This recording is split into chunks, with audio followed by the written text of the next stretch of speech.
Hello, everyone. Welcome to Umer Interview.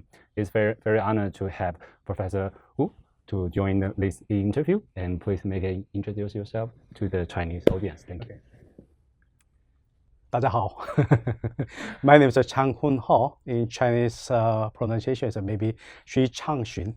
So I'm not sure it is correct. But anyway, so I'm from Seoul National University Bundang Hospital, and I'm the co-president of the WCHR2026. Okay. And as the president of WCHR2026, and what kind of creative ideas or special touches did you bring to the planning and the program of this Congress? So actually, the concept of this Congress is unity. Yeah, unity of the all scientists all together in one place and exchanging their ideas. It was our plan. Okay. So when it comes to academic exchange between Chinese and international experts in the hair loss field, and what surprised you or really stood out as impressive? After COVID-19, I've been to China 3 times for the hair meeting, and I was surprised after COVID-19, the hair market and the doctors who treat the alopecia, treat hair loss patient is increased a lot, and I was surprised. So and the technology is also increased a lot. So I think the Chinese hair market will be top of the whole world market. So I believe so. So in this time, so more than 400 Chinese delegates and more than 100 industry delegates. So altogether, 500 Chinese come together and exchange their idea about the hair. So I think there's a great chance to exchange their new idea and get some comments from the world experts. Okay, yeah, thank you very much.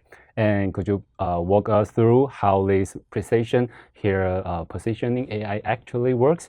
And during diagnosis and treatment, how does it help us better assess a patient's situation or come up with a plan? Yeah, actually, 2 days ago, the Shanghai is elected as a 2030 the World Congress place. So congratulations. And I heard that the Shanghai, the most important word of the WCHR 2030 is AI. Yeah. I was founded that.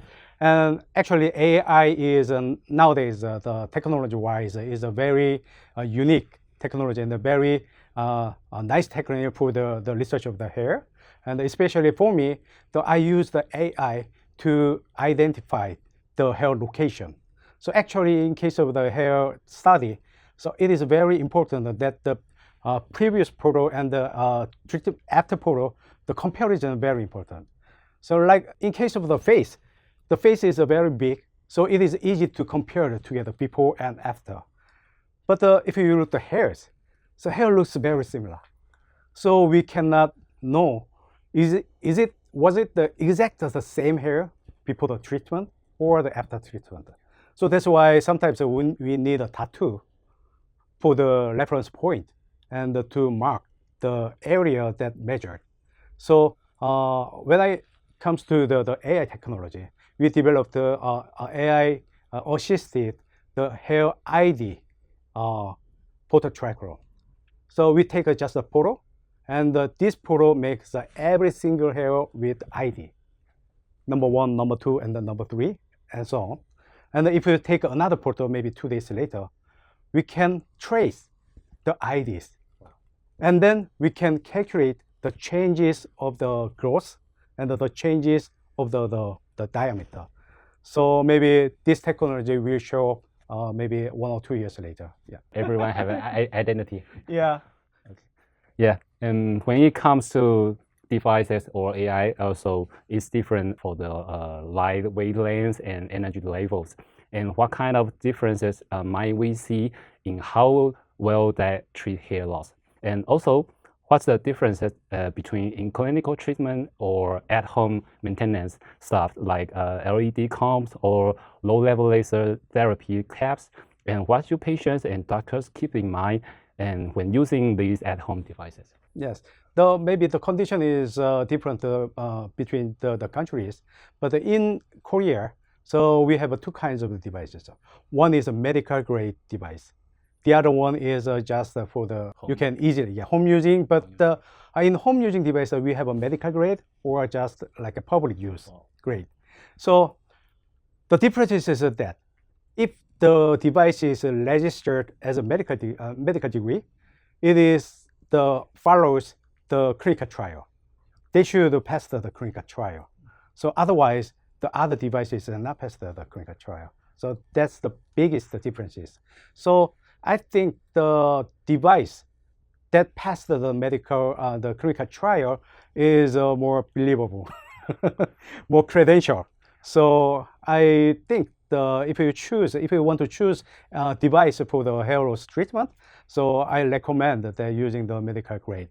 So, and nowadays I have some study with the other kinds of the photomodulation system, and the problem of the device was there's several kinds of several shape of the device. The most common one is like the helmet type or like a comb type. There's several type of the device, but the problem is every single patient have different the scalp shape. Like someone has like a big scalp, or someone has a very small scalp. So we should make a precision treatment, or the adaptive treatment is needed. So nowadays my focus is more on the how can we fit the scalp shape and the scalp size. So nowadays we use the micro LED system. So which one is like a flat, like a sheet like the LED system that might be fit the each patient, the personally fit each patient. So I think that will be better than the conventional method, but I'm not sure how much it will be cost for the treatment. Okay, thank you very much to release the news. And another question is for AGM patients and whose hair loss is heavily influenced by hormones, and what strategies can we use to prevent relapse while using photobiomodulation PPM therapy? Besides, and how well does PPM work when combined with other treatment like PRP?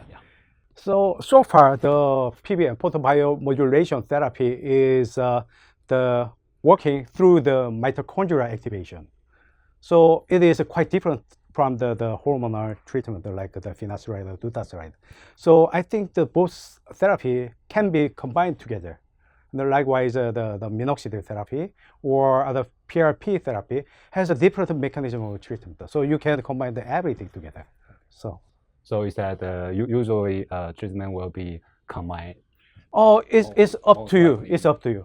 Yeah, I think for the androgenetic alopecia, the hormonal therapy should be in the center, and then you can additionally do the like a photobiomodulation and like the minoxidil or PRP therapy or other kinds of the cytokine or growth factors therapy can be combined together. But it's up to you. Yeah. Okay. Thank you. And the last one is, and what are your hopes for the future exchanges around the world or overseas? I would like to more focus on China because I have a lot of Chinese friends, and actually the Chinese market is a growing market for in hair society. So I think we will make the exchange program between the CHRS and the KHRS for the young dermatologists. So every year we will have the young dermatologists the exchange program and have a lectureship together. Yeah. Thank you very much to share this experience. Welcome and thanks again to join the participating the Umer interview. Yeah. Thank you for inviting me. Thank you. 谢谢。谢谢，拜拜。拜拜。